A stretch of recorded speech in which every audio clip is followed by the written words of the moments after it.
Hello everyone, my name is Jimmy and welcome back to The Last Lap. We have a bunch of action to recap for you guys this week. That was at Kansas Speedway. The trucks and the Cup Series were there. Before we hop into the action, please hit that subscribe button. It really does go a long way. And you can also check us out on Instagram and Twitter at The Last Lap News. We post updates and highlights and everything on there as well throughout the week. So if you check us out over there, that would be greatly appreciated. As always, I have my friend and co-host Matthew on the show. And regarding the Cup race today, I don't even have to ask how you're doing today, but for the heck of it, how are you doing today? Oh man, what a perfect weekend it was. I mean, talk about a good old sweep. We haven't had one of those in a long time. I know I'm going to get judged a lot celebrating over a regular season win, but it's been like a year and a half. I know we did win at Texas last year, but we were already out of the playoffs. We're already done. So that was just to continue our streak. Now we have a good chance. Now we're making ourselves a statement here that we have a chance to, be competitive in the playoffs this year compared to last year. So definitely feels good to get a win early. This early in the year, or at least towards the first half. And also, gotta have rowdy energy to keep me up, especially during finals this week. This is really gonna help me get through the week, since it's gonna be busy. All right, now let's get to business. Yeah, so the racing this weekend was great, and now we're heading into finals week. Both of us are. And it's going to be crazy because we have to do finals week, and we're recording an extra video this week. On Wednesday, we're going to record a video about the next-gen car reveal, and that'll probably come out on Thursday, probably. If you follow us on Instagram or Twitter, you'll know because we posted on there. But we'll have 3 videos coming out this week on top of finals, so yeah, it's going to be a busy week for sure. But we're going to go ahead and hop right into the action. We're going to recap the truck race first. Kyle Busch was in the field, obviously, and he ended up winning all 3 stages of the race, but he did have to earn it. He didn't dominate the race the entire time. He fell back. He didn't really have a good short-run car or truck, so every time there was a restart, he would fall back a few spots and have to work his way back up through the field. John Hunter Nemechek was good, and I'm trying to think who else was good during that race. Who else was up there? Austin Hill, he was up there. Was there anybody else that was up at the front? Because I didn't get to watch most of the truck race. Was there anybody else up there? Sheldon Creed, too. Oh, yeah. Sheldon Creed was up there. But, yeah, Kyle had to earn it on a late race restart. There was a green-white checker, and he restarted 4th. And, honestly, I thought he had no shot because his truck was not good on the short runs, but he made a 3-wide pass to the outside and set sail and cruised to the victory in that green-white checker restart. So that was impressive, honestly, since he didn't have a good short-run truck to be able to make it work on the final restart of the race there. And this is his 61st Truck Series win, so he just keeps on adding to the list. It's impressive to be able to win that many races in the Truck Series, even though he's a Cup regular, but still you have to go out and win the race without having any issues. So, yeah, congrats to Kyle on winning the truck race on Saturday. Matthew, do you have any thoughts about the truck race from what I already mentioned about it? Well, Kyle Busch pretty much did his Kyle Busch thing in the Truck Series this race, like always in the Truck Series. There was a lot of action going on. It was still, like always, a pretty good truck race as usual. We had a lot of action, a lot of side-by-side, even 3-wide racing. But, I was getting ready to be mad when that 10 truck decided to stop in the infield for apparent. I don't know what happened, actually. They didn't really explain it, but I was like, come on, you're like multiple laps down. You're going to bring out a caution in the ending laps. But it worked out because somehow it worked out. He did not have a good short run car at all. It was normally really good in the long run, so I thought it was over. But it got a little crazy on that final restart, and they opened. They let us have that. Basically, gave us a chance there. So pretty good win for him as always. They gave him that experience for the Cup race, which that did came in handy. Yeah, I think any kind of experience matters. Even though Kyle did say that in the truck race they had to wear off the rubber from the ARCA series because the ARCA series uses Hoosier tires, I'm pretty sure, whereas the Truck and Cup series use Goodyear. So he said that was a bit of a loop for him, and the truck race was at night, and then the Cup race is in the daytime, but I'm sure there's still a few small little things that he could have taken away from the truck race to apply to the Cup race. Speaking of the Cup race, we're going to hop right into that. Let's see. So in the first stage, Kyle Busch did win the first stage, but for the first stage, it was, I would say the first half or 3/4 of the stage, it was mostly Brad Keselowski and William Byron leading the way. Brad Keselowski was in the lead. He led a bunch of laps early, and Byron was, I think he had the faster car, but he just couldn't pass Brad because of this terrible package. But anyway, so they kind of faded towards the end of the stage, and Kyle Larson came up through the field. He started like way in the back, like 36th or something, and he drove all the way up to the lead, and then he got caught up in lap traffic, and Kyle Busch was able to make a pass with a few laps left in the first stage and take the win there. Let's see, the second stage was relatively calm. There wasn't that much going on. I think it went green the entire way.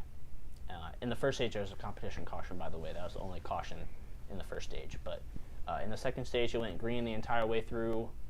Green flag pit stops came about halfway through the stage. Kyle Larson looked like he was driving away with this race. He had a spectacular race car. He was in a completely different zip code compared to Kyle Busch, Brad Keselowski, Denny Hamlin, a few other drivers. They were up there with him. But Kyle Larson would win the second stage.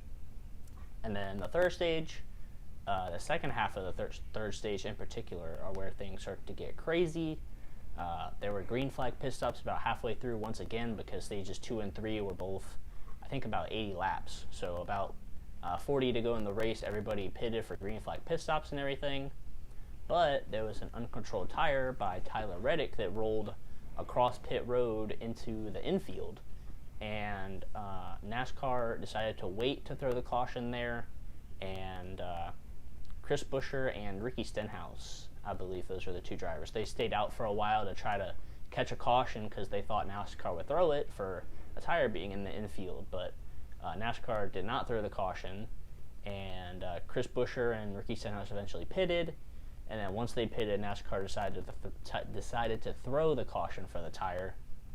This is probably like the most heated debate topic of the race, honestly.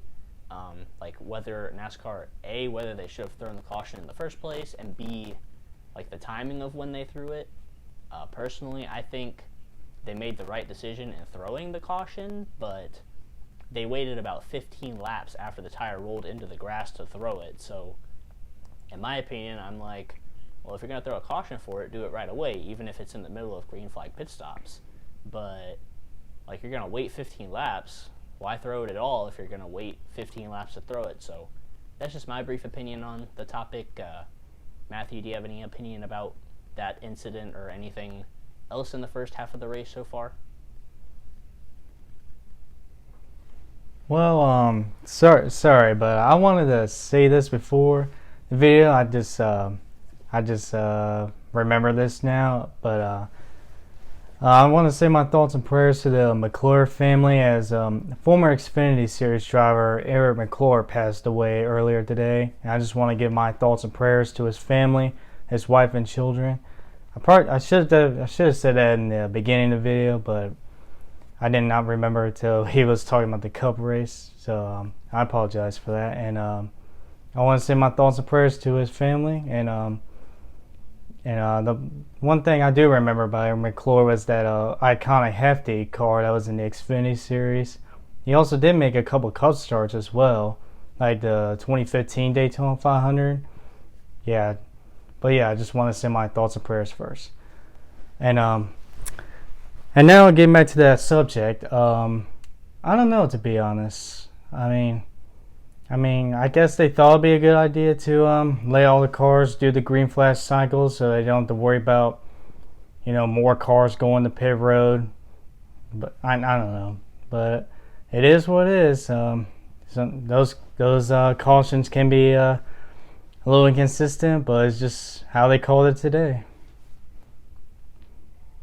Yeah, I completely forgot about the whole Eric McClure thing as well. But yeah, sorry we didn't mention that at the start of the video.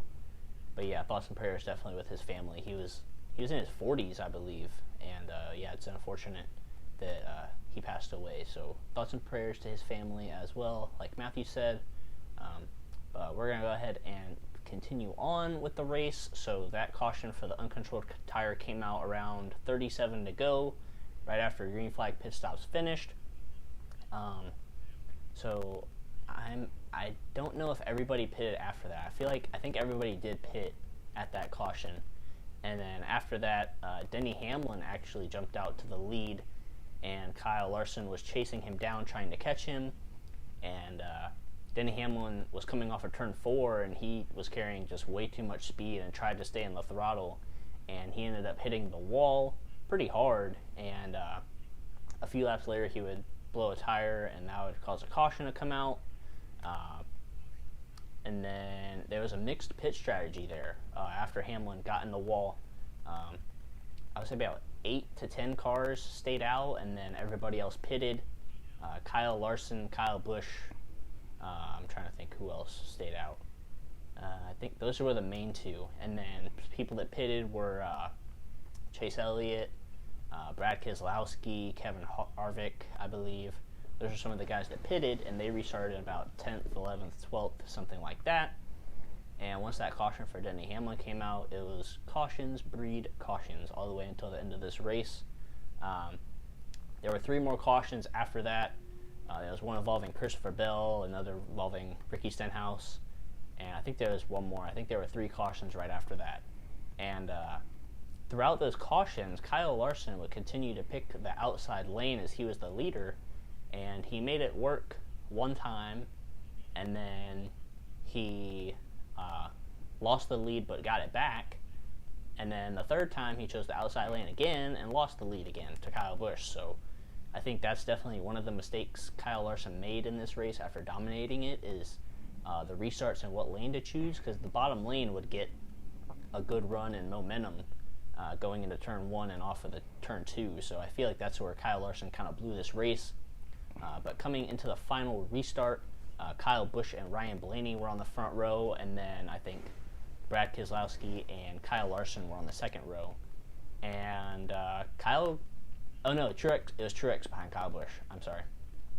It looked like Kyle Busch spun his tires, and Martin Truex kind of hit him in the back bumper on the restart. And honestly, I thought Kyle Busch might have lost the race at that point because he spun the tires. But going into turn 1, Kyle Larson on the outside was shoving Ryan Blaney into the corner, and he actually shoved him so hard that Ryan Blaney started to spin, and Blaney saved it, and Kyle Larson started spinning, and he saved it. I don't know how there wasn't a wreck, but really good driving by those two drivers to be able to save their race cars and without causing a caution. And once that happened, Kyle Busch just kind of set sail, and no one else could really get to him. Brad Keselowski made a charge trying to get through the field, and Kevin Harvick as well with those fresh tires. He pitted with about 10 laps to go, so he had the freshest tires up there at the front, and he made a charge up there through the field. But in the end, it was Kyle Busch who was able to hold on and get his first win of the 2021 season, our 10th winner now in 11 races this season. So yeah, absolutely ridiculous how many winners we're having so far this season. I'll go through the top 10 really quick for you guys. So it was Kyle Busch with the win. Kevin Harvick finished second. Brad Keselowski third. Matt DiBenedetto in fourth. Props to him for another great run after last week at Talladega. Chase Elliott fifth. Martin Truex sixth. Tyler Reddick with another impressive run in seventh. Chris Buescher eighth. Another great run for him as well. William Byron ninth, and Austin Dillon would round out the top 10. So, Matthew, what do you got to say about those last 30 laps and all those restarts, and eventually your guy coming out with the win on top at the end of the race there? Well, first of all, it's definitely a great run from Matt DiBenedetto. I mean, he's continuing his streak of good runs the last couple races, so it's definitely good to see DiBenedetto getting these good finishes now. They're not so good start to the season. I didn't even realize Chris Buescher finished seventh. That's good for him also, since he's on the cut line or out of the cut line now. I don't know actually, but yeah, definitely impressive for those two. Because I didn't realize they finished that good, but I thought it was just gonna be the Hamlin and Larson race at the end. It was looking to be that way, but Hamlin once again missed turn four, I guess. Typical Denny Hamlin moves, I guess. But that brought out the caution, and then it was. And it searched half the field took tires, and half the field stayed out. And when that next restart happened, a lot of those guys in the front started falling back. And then another caution came out. It was just basically Larson and Busch together, the only ones with old tires. And I thought, man, we're gonna get swarmed this next restart. But surprisingly, I guess Keselowski had a bad start or something. That allowed Kyle to have a really good restart. But once again, another caution came out. At that point, I was really frustrated. I'm like, these cars can't keep their cars straight for one lap. Come on, you're Cup Series drivers. So that was getting frustrating. But then at least the last restart came, and he spun the tires a little bit. Like, oh no, this is over. But somehow, I noticed he was able to recover from that, and Blaney almost wrecked in turn 1, 2, and Larson. And in the last lap, Elliott and Brad Keselowski threw a big block on Elliott, which is kind of interesting from a guy who hates bad blocks. But I'm just saying what he said, what Keselowski said in the past about bad blocks. Most of them were Daytona Talladega, but he threw a big block there, and I put Elliott in the wall, which I find interesting. But that allowed Kyle to basically get the win there. After that, we were smooth sailing, led to his win on his birthday too. 36 years old now, and he's still one of the few drivers to win on their birthday, and the second driver now to win on their birthday multiple times, behind Cale Yarborough, which is definitely it may sound like an ESPN stat, but if you watch NBA you'll understand. But it is definitely impressive though, considering it's not a lot of drivers' birthdays are on race day, and when that time comes, not a lot of drivers can actually win on their birthday. We haven't seen a lot of that, but for Kyle to do that, that's definitely really impressive to do that twice. He's undefeated on his birthday now, 2 for 2. The first time he did was in 2009 at Richmond, which I was there for that one when I was 9 years old, and that was the first time I got to see him win in person, which made it more special in the combos car back then. So definitely a great win. Definitely on time too. It's getting near the half of the season. Getting near the end of the first half of the season. That's when you guys start picking things up for that summer stretch. Because it's gonna be really important you get more wins and more stage wins before the playoffs. So I like where we got this win from. Yeah, I was just a tiny bit frustrated with Brad Keselowski there on that block in turn 1. On the final lap, I can tell. I don't think Chase could have gotten to Kyle if Brad didn't throw that block. Chase might have gotten to third or second maybe, but he still got a top 5, and that's good for him. Since his average finish on mile and a half was like 15th or 16th or something heading into this race. So it's good progress for him moving forward, and he's going to a few tracks in the next few weeks that he's really good at. So. The next few weeks are looking good for Chase, but we'll just have to see how it goes. As far as the playoffs go, yeah, there's 10 winners now out of the 16 drivers that make the playoffs. If you win a race, you're obviously in the playoffs. So 11 races through the year, 10 winners, 26 races in the regular season. Do we hit that 16 winner mark? I'm not sure. It's very likely with the drivers who still haven't won yet, and then we could have 1 or 2 surprise winners in there as well. So yeah, it will be interesting for sure how the playoff bracket fills up over the next few weeks going through the summer. A lot of interesting tracks coming up. Darlington next weekend, Coda after that, I think, or Dover.